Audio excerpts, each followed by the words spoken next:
ആദ്യം ഇങ്ങനെ കാണിച്ചേരാട്ടോ. അനുമോൾ എന്തോ അതെ കണ്ടോളൂ, ഇത് നിങ്ങൾക്കുള്ളതാട്ടോ. ഭയങ്കര സന്തോഷം, പ്രൗഡ് തോന്നുന്നുണ്ട്. കാരണം എന്ന് വെച്ച് കഴിഞ്ഞാല് ആദ്യം നിങ്ങളോട് ഒരുപാട് നന്ദി സന്തോഷമൊക്കെ അറിയിക്കാട്ടാ, സ്നേഹവും. കാരണം നിങ്ങൾ ട്രിവാൻഡ്രത്തു നിന്നും കൊച്ചിയിൽ നിന്നൊക്കെ ആയിട്ട് പല ഭാഗങ്ങളിൽ നിന്ന് വന്നവരാണ് ചെന്നൈയിൽ. എനിക്കറിയാം കുറേ നാളായിട്ട് ഇവിടെ സ്റ്റേയും കാര്യങ്ങളൊക്കെ ആയിട്ട് നിൽക്കുകയാണെന്ന്, നമ്മളെല്ലാവരെയും കാത്ത്. അപ്പം എന്തായാലും കാണാവോ? അപ്പം എന്തായാലും ഞാൻ ഇവിടെ ഉണ്ടെന്ന് നിങ്ങൾ എങ്ങനെ അറിഞ്ഞു? അതൊക്കെ കണ്ടുപിടിച്ചല്ലേ? ചേട്ടൻ ഇന്റർവ്യൂ എടുക്കുവാണ്. 100 അടിപൊളിയായിരുന്നു, നന്നായിരുന്നു. അതൊക്കെ പറയാം, സമയമുണ്ട്. എന്തായാലും ഭയങ്കര സന്തോഷം തോന്നുന്നൊരു നിമിഷമാണ്. ഇപ്പോൾ ഒരുപാട് കോൾസൊക്കെ വരുന്നുണ്ട്. വീട്ടിൽ എല്ലാവരും പിന്നെ അച്ഛൻ്റെ ഫ്രണ്ട്സൊക്കെ വിളിച്ചുകൊണ്ടിരിക്കുകയായിരുന്നു, പിന്നെ റിലേറ്റീവ്സൊക്കെ വിളിച്ചുകൊണ്ടിരിക്കുകയായിരുന്നു. അപ്പോൾ അവിടുത്തെ സംസാരിക്കുകയായിരുന്നു. വിളിക്കാത്തവരും വിളിച്ചുകൊണ്ടിരിക്കുകയായിരുന്നു എന്നെ. എന്താണെന്ന് അറിയില്ല, ഭയങ്കര സന്തോഷമാണ്.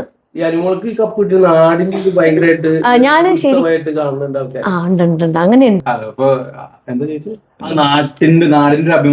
അതെ അതെ, അതൊക്കെ ഞാൻ കണ്ടു. ഇൻസ്റ്റയിൽ കണ്ടിട്ടുണ്ട്, ഇൻസ്റ്റയിലും യൂട്യൂബിലും ഫേസ്ബുക്കിലും കണ്ടിട്ടുണ്ടായിരുന്നു. നിങ്ങളുടെ പേജൊക്കെ തന്നെയാണ്. സത്യം പറഞ്ഞാൽ ഇന്നലെ സോഷ്യൽ മീഡിയയിലും മൊത്തം അനുവിന്റെ വീട്, അനുവിന്റെ നാട്, അനുവിന്റെ വിജയം, അച്ഛൻ, അമ്മ, ഇവിടുത്തെ എങ്ങനെ നോക്കിക്കാവുന്നു ഇങ്ങനെ ഒരു സന്ദർഭം ജീവിതത്തില് വിചാരിച്ചിട്ടുണ്ടായിരുന്നു? എനിക്ക് ആഗ്രഹമുണ്ട്, നാടിനൊരു അഭിമാനം ഉണ്ടാക്കിയെടുക്കാന്ന് പറയുന്നത് ഏറ്റവും വലിയ കാര്യമാണ്. ഇടയ്ക്ക് വെച്ച് ഈ ഇടയ്ക്ക് സ്റ്റേറ്റ് അവാർഡ് കിട്ടി. അപ്പം എനിക്ക് ഭയങ്കര അഭിമാനം തോന്നി, നാട്ടുകാർക്കും ഒപ്പം. പിന്നെ അത് കഴിഞ്ഞിട്ട് ഇപ്പോൾ എനിക്കിതൊരു ഓസ്കാർ കിട്ടിയതുപോലെയാണ്. സീരിയസ്ലി എനിക്ക് ഒരു ഓസ്കാർ കിട്ടി, അത് ലാലേട്ടൻ്റെ കയ്യിൽ നിന്നൊക്കെ. ഇത് കിട്ടാന്നുള്ളൊരു ഭാഗ്യമാണ്. ഒരുപാട് കഷ്ടപ്പെട്ടു. നിങ്ങളെല്ലാം കണ്ടിട്ടുണ്ടായിരിക്കും. എപ്പിസോഡ് കാണുന്നില്ലേ? ലൈവ് കാണാറുണ്ടായിരുന്നില്ലേ? ഈ 100 ദിവസം നിൽക്കുക എന്ന് പറയുന്നത് ഇപ്പൊ നമുക്ക് അപ്പെടുക്കുന്നത് വേറൊരു കാര്യമാണ്. പക്ഷെ 100 ദിവസം നിന്ന് അവിടെ സർവൈവ് ചെയ്യാന്ന് പറയുന്നത് വലിയൊരു കാര്യമാണ്. അത്രയും ആൾക്കാരെ നിൽക്കാന്നുള്ളത് പുറമെ നിങ്ങൾ കാണുന്ന പോലെയൊന്നും അല്ല, അതൊരു പ്രഷർ കുക്കറിൽ കിടക്കുന്ന ഒരു അവസ്ഥയാണ്. മാത്രമല്ല അനുവിനെ ഒരുപാട് രീതിയിൽ ആൾക്കാർ ഒറ്റപ്പെടുത്തിയിട്ട് എല്ലാരും ഗെയിമിന്റെ ഭാഗമായിട്ടല്ലേ, അതുകൊണ്ട് ആ ഒരു ഗെയിമൊക്കെ തരണം ചെയ്ത ആ 100 ദിവസം എങ്ങനെ അവിടെ കഴിഞ്ഞു? അടിപൊളിയായിട്ട് നിന്നു. അതൊക്കെ ഞാൻ പിന്നെ എപ്പോഴെങ്കിലും ഞാൻ പറഞ്ഞു തരാം. ഫുള്ള് ഞാൻ അങ്ങനെ പറയുന്നില്ല. നന്നായിരുന്നു, ഗെയിമിന്റെ ഭാഗമായിട്ട് എല്ലാവരും നന്നായിട്ട് കളിച്ചു. 25 പേര് നന്നായിട്ട് കളിച്ചു, ഞാൻ ഉൾപ്പെടെ. അതുകൊണ്ടാണല്ലോ എൻ്റെ കയ്യിൽ തിരിക്കുന്നത്. പിന്നെ എന്താ, നന്നായിട്ട് കളിക്കാൻ പറ്റി, വിൻ ചെയ്യാൻ പറ്റി, ഒരുപാട് സന്തോഷം. പിന്നെ എന്നെ സപ്പോർട്ട് ചെയ്ത്, നിങ്ങൾക്കറിയായിരിക്കും, നിങ്ങളെ കാണുന്നതാണല്ലോ പ്രോഗ്രാമിലൊക്കെ. അപ്പം നമുക്ക് തരുന്ന ഓഡിയൻസ് തരുന്ന ഒരു സ്നേഹമൊക്കെ നിങ്ങൾ കാണുന്നതല്ലേ, ഇതല്ലാണ്ട്. അപ്പം ആ ഒരു സ്നേഹവും പ്ലസ് ഈ ഒരു ബിഗ് ബോസ് ഹൗസിൽ എൻ്റെ ഒരു പോസിറ്റീവും നെഗറ്റീവും അറിഞ്ഞ് എൻ്റെ കൂടെ നിൽക്കുന്നവരുണ്ട് കുറച്ചും കൂടി. അത് അമ്മമാരും കുട്ടികൾ, അച്ഛന്മാർ പോട്ടെ, പയ്യൻസൊക്കെ ഭയങ്കര ബഹളമൊക്കെ വീട്ടിൽ.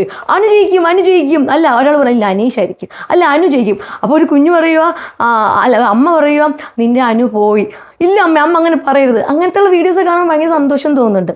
കഴിഞ്ഞ ദിവസം ഒരു അമ്മ ഇരുന്ന് കരയുന്ന ഒരു വീഡിയോ അത് കണ്ടില്ല. ആണോ?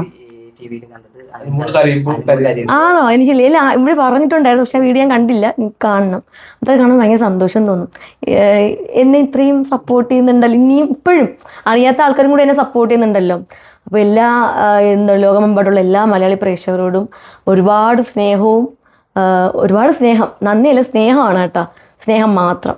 ലാസ്റ്റ് അനു പറഞ്ഞിട്ടുണ്ടായിരുന്നു ലാലേട്ടന്റെ ഒരു സംഭവം, ലാലേട്ടന്റെ അടുത്ത് ഫോട്ടോ എടുക്കാൻ പറ്റാത്തൊരു, അത് ഞാൻ പിന്നെ പറയാം. എല്ലാം കൂടെ എന്തായാലും നിങ്ങൾ ഈ എന്താ പറയാ ഇത്രയും ദൂരം നിന്നൊക്കെ വന്നത് ഒത്തിരി സന്തോഷവും നന്ദി കേട്ടോ. ലാലേട്ടന്റെ അത് പിന്നെ പറയുന്നത് ലാലേട്ടന്റെ കപ്പ് മേടിച്ചപ്പോഴുള്ള ആ ഒരു മൊമെന്റ് എങ്ങനെയാ? ഞാൻ പറഞ്ഞ ഒരു ഓസ്കാർ തരുന്നത് പോലെ തോന്നി എനിക്ക്. ശരിക്കും ലാലേട്ടനെയൊക്കെ കാണാൻ പറ്റുന്നത് ഏറ്റവും വലിയ ഭാഗ്യമാണ്. നമ്മളെപ്പോഴും എല്ലാ വീക്കെൻഡ് എപ്പിസോഡിലും നമ്മൾ ടി വിയിൽ കൂടെയല്ലേ കാണുന്നത്. പിന്നെ അടുത്ത് വരുമ്പോഴൊക്കെ ശരിക്കും എനിക്ക് പേടിയായിരുന്നു. പിന്നെ പുള്ളി അടുത്ത് നിൽക്കുമ്പോൾ എന്തോ എനിക്കറിയില്ല, അത് പറഞ്ഞറിയിക്കാൻ പറ്റില്ല. ലാലേട്ടനായ വിഷന്റെ ആ വോട്ടിംഗ് സ്റ്റോപ്പ് ചെയ്തിട്ട് അനുവിന് വേണ്ടി ലാലേട്ടൻ തന്നെയാണ് കൈപൊക്കിയിട്ട് എനിക്ക് അപ്പോഴും എനിക്കറിയായിരുന്നു റൈറ്റ് സൈഡിലാണല്ലോ എപ്പോഴും വിന്നർ നിൽക്കുന്നത്. അപ്പം എനിക്കറിയാം ഞാൻ ചിലപ്പോൾ സെക്കൻഡ് പൊസിഷനിലാണ്. സന്തോഷം, അത് കിട്ടിയാലും സന്തോഷമാണ്. അപ്പം അതുകൊണ്ടാണ് ഞാൻ ആ ടൈമിൽ ഞാൻ ചിരിച്ചു നിന്നത്.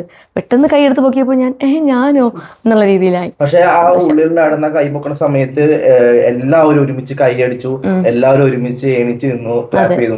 അതെ, ഭയങ്കര സന്തോഷം. ഫീൽ ആയിരുന്നല്ലേ? സന്തോഷം, പ്രൗഡ് തോന്നി എനിക്ക്. കാരണം ഇതൊക്കെ ലൈഫിൽ എന്താ പറയണ്ടേ, അതൊരു ഭാഗ്യമാണെന്ന് ഞാൻ കരുതുന്നു. എനിക്ക് കിട്ടുന്ന ഒരു ഭാഗ്യം തന്നെയാണ്. ഇതിന്റെ ഈ ജേണിയിൽ ഫാമിലിനെ ഓർക്കുമ്പോൾ അച്ഛൻ, അമ്മ, ചേച്ചി ഇവരൊക്കെ എങ്ങനെയാണ്? അല്ല, അവരവിടെ ഇല്ലാത്തതിന്റെ ഒരു വിഷമം ഉണ്ടായിരുന്നു, അത്രേ ഉള്ളൂ. അനുവിടെ ഏറ്റവും വലിയ ബലം മതി, പോടതണി. വലിയൊരു കാര്യമാണ്. അനുവിടെ ഏറ്റവും വലിയ ബലം എന്ന് പറഞ്ഞാൽ അനുവിടെ കൂട്ടുകാരായിരുന്നു. അതെ, എല്ലാവരും സപ്പോർട്ട് ചെയ്തു കേട്ടോ. എൻ്റെ ഫ്രണ്ട്സ് ആയിട്ടുള്ള എല്ലാവരും, ചേട്ടന്മാരും അനിയന്മാരും ചേച്ചിമാരും, എൻ്റെ ഇൻഡസ്ട്രിയിലുള്ള എല്ലാവരും എന്നെ നല്ല രീതിയിൽ സപ്പോർട്ട് ചെയ്തു. ഞാൻ എല്ലാം നോക്കിക്കൊണ്ടുകൊണ്ട് ഇരിക്കുകയായിരുന്നു. അതും കാണാൻ ഭയങ്കര സന്തോഷം. കാരണം ഇൻസ്റ്റാഗ്രാം തുറന്നപ്പോഴാണ് എന്നെ ഇതുവരെ നമ്മളിപ്പം ഇതൊരു മത്സരം പോലെ ആയിരുന്നല്ലോ, അപ്പോൾ ഒരു മത്സരം തന്നെയായിരുന്നു. ഈ മത്സരത്തിന് നമുക്ക് വേണ്ടി പ്രാർത്ഥിക്കാനൊക്കെ ഒത്തിരി പേരിരുന്ന് പ്രാർത്ഥിക്കും. അവരുടെ വീട്ടിലെ കുട്ടിക്ക് വേണ്ടി ഇരുന്ന് പ്രാർത്ഥിക്കുന്ന പോലെയൊക്കെ ഇരുന്ന് പ്രാർത്ഥിക്കുന്നത്. അത് കാണുമ്പോൾ എനിക്ക് ഭയങ്കര സന്തോഷം. വേറൊരു സന്തോഷമുണ്ട്, ബിനീഷ് ബാസിന് അവസാനം പെണ്ണ് കിട്ടി. ഞാൻ അറിഞ്ഞു, എന്നെ രാവിലെ വിളിച്ചപ്പോൾ പറഞ്ഞു. അതെനിക്ക് നേരത്തെ ആ പെണ്ണുണ്ടായിരുന്നു തന്നെ, ആ പെണ്ണ് തന്നെയാണ് ഇത് കിട്ടുന്നത്. പിന്നെ അടിച്ചു പൊളിക്കാം നമുക്ക്. അപ്പൊ ഓക്കെ, ബിഗ് ബോസ് കഴിഞ്ഞിരിക്കുകയാണ്, ഒരു തുടക്കമാണ്. നമുക്ക് ഇരുന്ന് സംസാരിച്ചല്ലോ എന്നാല്. നമ്മളെ കല്ല വേണ്ട, ബാക്കി നമുക്ക് എവിടെയെങ്കിലും വെച്ച് കാണുമ്പോ ബാക്കി അപ്പൊ സന്തോഷം. നിങ്ങൾ വന്ന് 1 2 3 4 എന്താണ് നെക്സ്റ്റ് ഒന്നുമില്ല. വീട്ടിൽ പോകണം, എൻ്റെ അമ്മയും അച്ഛനും എനിക്കിത് പെട്ടെന്ന് കാണണം. അതാണ് എനിക്ക്, ഞാൻ പറഞ്ഞിട്ടുണ്ട് എന്നെ എയർപോർട്ടിൽ വിളിക്കാനൊന്നും വരില്ല, എനിക്ക് വീട്ടിൽ വന്ന് എന്നെ കാണണം എന്ന് പറഞ്ഞിട്ടുണ്ട്. എനിക്ക് അവിടെ പോയി ഒന്ന് കാണാൻ സന്തോഷം. 100 ദിവസം ശേഷമാണല്ലോ അച്ഛനെ കാണുന്നത്. അമ്മ ഞാൻ ഇടയ്ക്ക് വെച്ച് കണ്ടിട്ടുണ്ടായിരുന്നു, അച്ഛനെ കാണണം. അച്ഛൻ്റെ ആ സന്തോഷവും സ്നേഹവും ഒക്കെ എനിക്കൊന്നും. ഒറ്റ കാര്യം ചോദിച്ചോട്ടെ, അവസാന നിമിഷത്തിൽ ലക്ഷ്മിയുടെ സപ്പോർട്ട് എങ്ങനെയുണ്ടായിരുന്നു? ആങ്കർ ലക്ഷ്മി ഭയങ്കര സപ്പോർട്ടായിരുന്നു. എനിക്കറിയാം ചേച്ചി.